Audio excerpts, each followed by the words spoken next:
exactly how much money should I have stuffed in a mayonnaise jar and buried in the backyard before I take the leap to living off grid is a question I get all the time. So let's talk about it. This question, like so many of the other questions that I get asked, is very difficult to answer because the answer has wrapped up in it this pesky little thing we call personal preference. I'm all for having a couple of months of your expenses set aside just in case an emergency happens.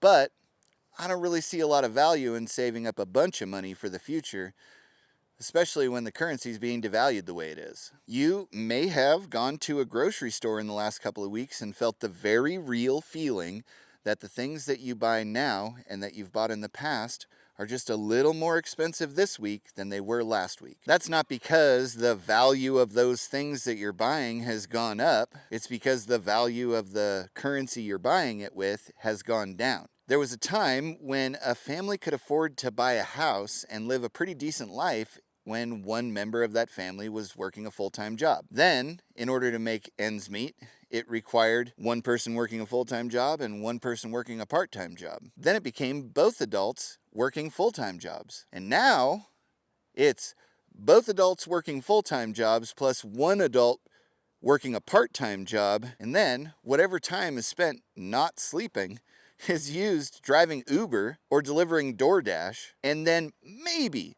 you might be able to make it. Now, the effects of this on a person are debatable. Some people measure all of their personal value by how much they work. The effects this has on quality of life is also debatable because some people just like to and would, no matter what, constantly work. But what's not debatable is the fact that just to cover the basics requires more and more money. And because your wages are not increasing at the same rate that the currency is being devalued, the only way to compensate for that is to trade more and more hours for dollars. If things keep trending this way, how many more hours would you feel comfortable trading for dollars just to cover your basic needs? How many hours in a day are there left for you to trade? Now, I'd be willing to bet a shiny nickel that right now somebody is writing out in the comments that my high yield savings account made me 5% APY last year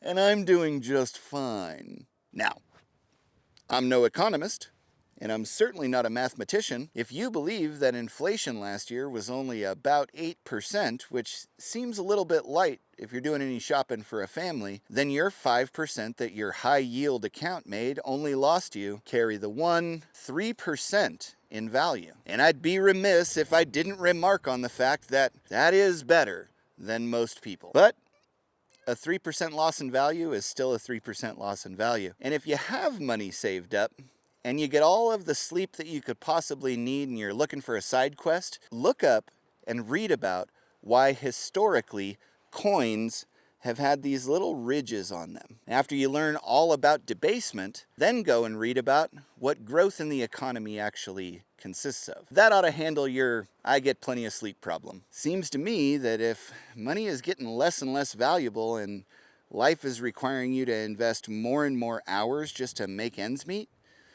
the thing you ought to be stuffing in your piggy bank is time. And that's why I don't put much stock in saving money. Money has more buying power today than it will tomorrow. And that's why we spend our money establishing systems that will save us time. As a result of addressing it that way, we've gotten our investment of time down to a couple of hours a week working for money to cover the expenses. Taking that money and establishing those systems has gotten our homestead chores down to a couple hours a day. And we spend the rest of that time doing whatever we want. The practical answer to this question is probably something along the lines of take 1/3 of your current expenses, because that's the point of all this, to reduce your expenses by that much, and then save up as many of those thirds as you think it will take you in months to solve the problem and replace that income once you get out there. When we arrived on the property, we had $300, so that tells you how much I care about this. But you may want to have 2, 3, 6 months of those thirds saved up just in case. Carrie and I didn't set out on this adventure to try and save up money. In fact, the purpose we were trying to accomplish was to organize our life in such a way that we had the space to provide for ourselves, we had the freedom to do what we wanted, and we had the time to spend having experiences with our family. And accomplishing that purpose is coming along. Except in the case of Kellogg's, who are increasing their prices just because they can. That guy's just a douchebag. You don't understand. There's a darkness inside of me. And it wants to get out and walk around. It wants some walking around time. It wants to learn how to make shoes. It wants to talk to the people and say, Gator ain't about that. You feel me? Gator ain't never been about that. Maybe that'll make the outtakes.